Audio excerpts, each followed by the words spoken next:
Hi everyone, this is Aaron for Zollotech. We're going to review the MXL BCC1.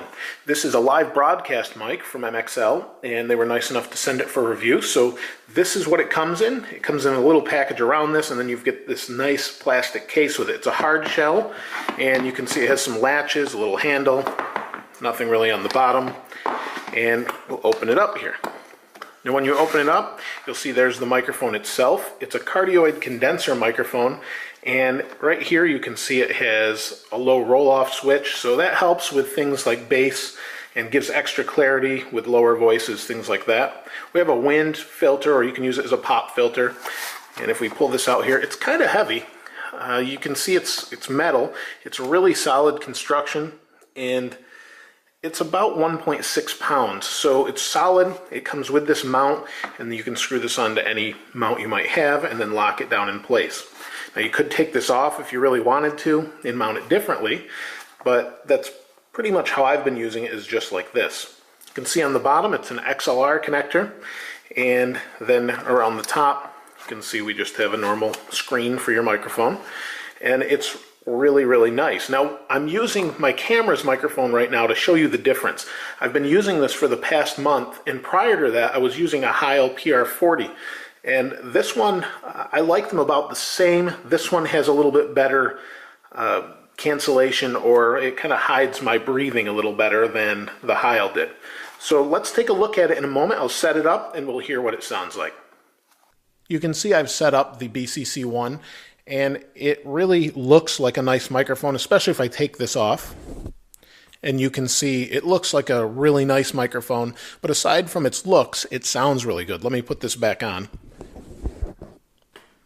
I have it connected via a Blue Icicle to USB, and then I'm recording with an app on my MacBook. Now, that may or may not be the ideal way. This does provide phantom voltage, 48 volts, and I normally use a Focusrite Scarlett 2i2 to record through the MacBook via USB. And some people prefer that, some people don't. Either way, it definitely enhances your voice from the camera microphone. MXL says the microphone produces a really balanced sound, and I really find that's pretty true, unless I really don't speak properly into the microphone. It has a tuned grill, they claim, that eliminates a lot of internal reflection and things like that. And it also has that bass roll-off switch I talked about earlier, which is actually turned on now, which helps clarify lower voices.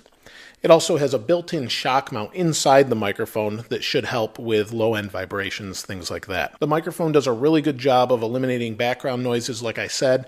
I don't know if you can hear any of that, but behind me there's birds chirping. Occasionally there's a car driving by, and usually it does a good job of keeping that noise out of what you hear. So overall, it's a really good microphone. It will work fine with different instruments as well. I don't use it for that. I use it strictly for voice, and I think it does a great job, especially for what I'm using it for, all of my YouTube videos, and I really can't complain about it whatsoever. In fact, it does a better job eliminating, like I said, some high-end noises or my breathing noises that you may have heard in another microphone, the Heil PR40. So I use that normally. Now, it is a pretty expensive microphone.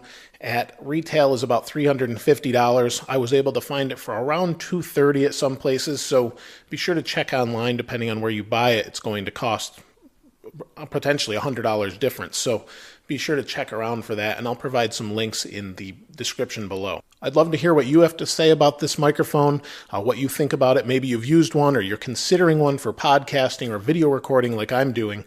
I don't think you could go wrong. You may want to change out the end here that you're using for different sound quality. But for what you're putting on YouTube, this usually does a great job for the quality that they allow. If you have any questions or comments, please place those in the comments below.